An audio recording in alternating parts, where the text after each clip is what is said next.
8 out to 12. That morning, my sister texted me one line that ended 15 years of family peace. I'm quitting my job. You'll take care of us while I figure things out. No greeting, no guilt, just expectation. I wiped my hands, stared at the message, and typed 4 words I'd never said before. That's not on me. Then I opened my laptop and signed the overseas contract waiting in my inbox. 10 minutes later, my phone lit up again. Mom. But what she wrote next didn't just test my patience. It forced me to choose between blood and freedom. Before we dive in, hit like and tell me, have you ever been the responsible one who finally said no? When people say family keeps you grounded, they don't mention how heavy the ground can feel when you're the one holding everyone up. I've always been that person. Emma Pierce, 32, operations manager, the human equivalent of a spreadsheet. My parents called me the stable one. What they meant was the one who never says no. Our family dinners looked warm from the outside, a roast in the oven, football humming from the living room candles, flickering against framed photos of vacations we couldn't afford without my credit card. But beneath the calm, everything was measured. My time, my paycheck, my patience. Mom would pass the bread and say, you know, your sister's creative spirit just needs support right now. Translation: Jenna's latest failed dream had a new invoice attached. Dad would grunt from behind his beer. Emma grabbed the check. Will you? As if it were tradition carved in stone. And Jenna Hare, perfectly undone voice, syrup sweet, would smile like she'd earned another subsidy. I'd sit there pretending the math didn't sting the rent. I quietly covered the insurance. I paid the vet bills for her dog I never met. My phone was full of reminders labeled family bills, a list that used to make me proud. It meant I was useful, dependable, the glue. But lately, that glue felt more like handcuffs. Mom liked to say, family evens out in the end. She never saw that even meant I bled a little more every time someone else made a mess. I'd tell myself it was temporary, that Jenna would finally get her act together, but she never did. And somehow I was always the safety net. Even Mike, my boyfriend, patient and kind, had started to notice. You know, they don't love you because you fix everything, right? He'd said once. They love you because it's convenient. I'd laughed it off, but his words stuck quiet and sharp.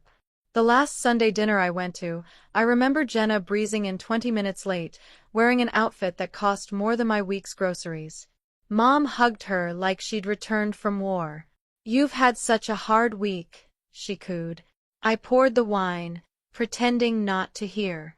Later, when Mom leaned close and said, "You're lucky, Emma. You don't need anyone to take care of you," I smiled the way people do when they're swallowing fire. That night, I opened my notes app and scrolled through the debts again. Each entry a little confession I'd never made out loud. The list went on. Phone plan, utilities, car insurance, apartment deposit. It wasn't just money. It was proof of how far I'd go to keep the peace. I didn't know it then, but peace was exactly what I was about to lose and somehow finally gain. It started small, like all cracks do. A late payment here. A "can you just spot me till next month there?" But by that fall, every favor had turned into a standing order. My family didn't even ask any more, they expected. Then came the morning Jenna announced she'd quit her job. She made it sound poetic, like a declaration of self-love. It was toxic, she said at dinner, stabbing her mashed potatoes like a martyr. I'm focusing on my mental health. Mom clasped her hands, eyes shining. That's so brave, sweetheart. I stared at my plate. When I'd taken a single sick day last year, Mom said I was being dramatic. Jenna's boyfriend, Caleb, grinned across the table. She's building a brand, something creative. Dad nodded proud. Faith, that's what matters. I wanted to ask if Faith could pay rent, but I bit my tongue. After dinner, Mom pulled me aside in the kitchen. Honey, Jenna's going through a hard time, she whispered like it was breaking news. She just needs a little runway. You understand. I did understand that runway was paved with my paychecks. That night, back in my apartment, I sat in the dark with only the hum of the fridge for company. My notes app was open. Payments, bills, insurance deposits. I scrolled through the numbers until they blurred. It wasn't a ledger anymore. It was a map of my own exhaustion. 2 weeks later, the text came, the same one that cracked everything wide open. 8:12 a.m. The morning light was soft, harmless. My phone buzzed on the counter. I'm quitting my job. You'll take care of us while I figure things out. No greeting, no guilt, just assumption. I stared at it for a long time, toothbrush still in my mouth. For years, my instinct had been to send money to smooth over the chaos. But something in me shifted. Maybe it was Mike's voice echoing in my head. You've been paying for permission to be loved. I wiped my hands, opened the message, and typed 4 words. That's not on me. My fingers trembled as I hit send. It felt like pushing a button that could blow up the only bridge I'd ever known. Silence. No reply, just the faint hum of the bathroom fan and my own heartbeat. I walked into the living room, still half stunned. On my laptop screen was the Dublin contract I'd been too afraid to sign. I hovered over it. 4 months, I'd made excuses. Mom would panic. Jenna would crumble. Dad would guilt-trip me. But not this time. The moment I pressed sign, a tiny notification blinked. Document completed. It was quiet, almost anticlimactic, but I felt something unclenched deep inside me. 10 minutes later, my phone lit up again. Mom. I didn't open it right away. I just stared at her name glowing against the screen. And I swear the air shifted.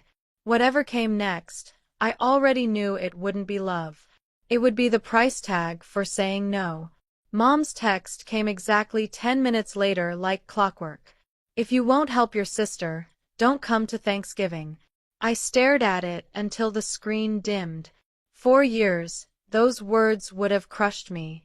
Not because I cared about the turkey or the small talk, but because exclusion meant guilt, and guilt was how they kept me in orbit. But this time, I laughed softly, almost in disbelief. That's supposed to scare me, I whispered to no one. But it feels like freedom. I sat down at my desk, opened my laptop, and looked at the contract confirmation still glowing from earlier Dublin. Housing included. Start date, Monday. It felt like a life I'd only daydreamed about now, quietly waiting for me to choose it. For the first time, I realized my family didn't just drain my bank account. They drained my ability to imagine life without them. That was about to change. I opened another tab, my online banking. My pulse quickened, not from fear, but focus. One by one, I scrolled through the recurring payments I carried for years. The family phone plan, Jenna's car insurance, utilities tied to my parents' house. Cancel, remove, deactivate. Each click was small but seismic. I half expected lightning to strike or Mom to burst through the door. Instead, there was only silence, clean, almost peaceful. My phone buzzed again.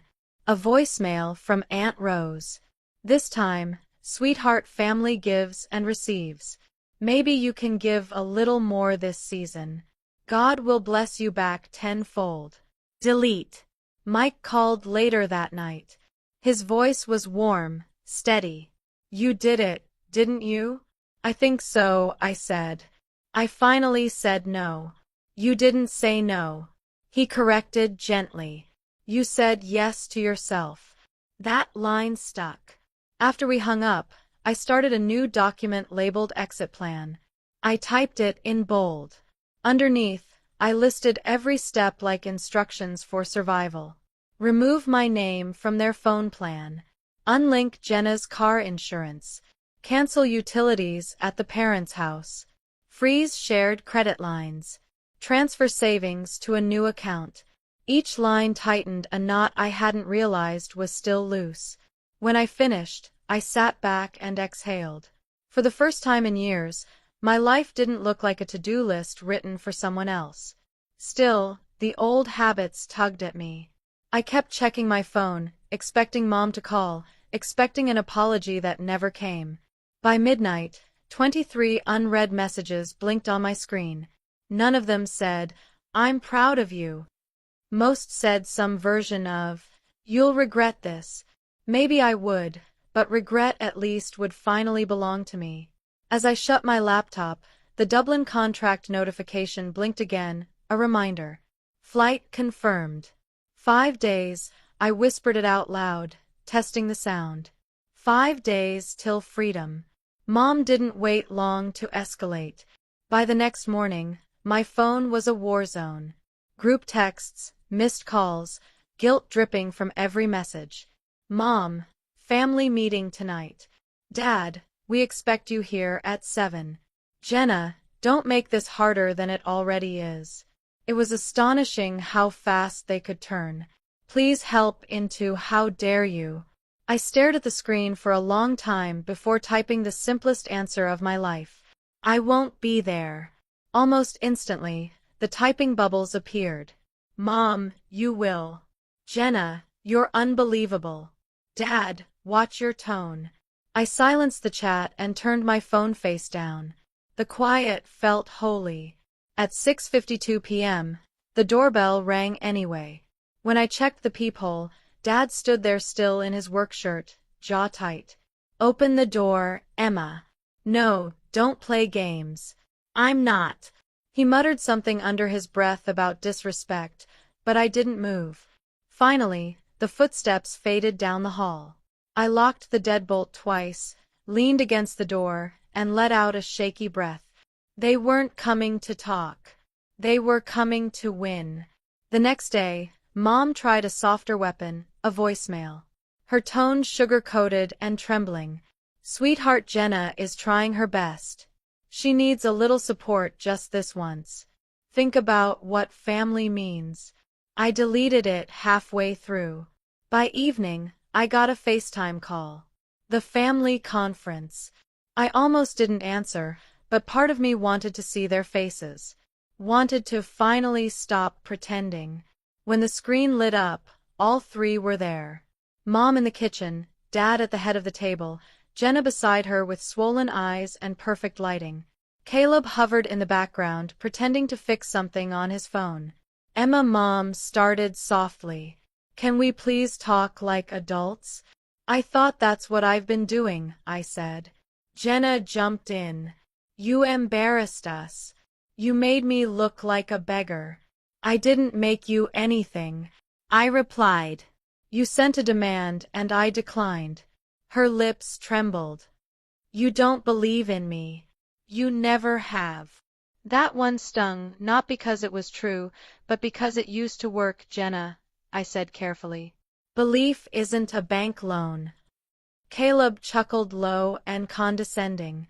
She's so uptight. No wonder you're single half the year. My voice didn't rise. Caleb, do you even hear yourself? He smirked. Just a joke. Mom cut in sharply. Enough, Emma. Your sister's business could change her life. She just needs someone responsible on paper. Dad leaned forward, hands clasped. It's not even risky. It's a small loan, 150 tops. You'll co-sign. That's all. That's all. I repeated, letting the words sink in. You're asking me to guarantee a $150,000 loan for someone who quit her job last week. Mom's voice hardened.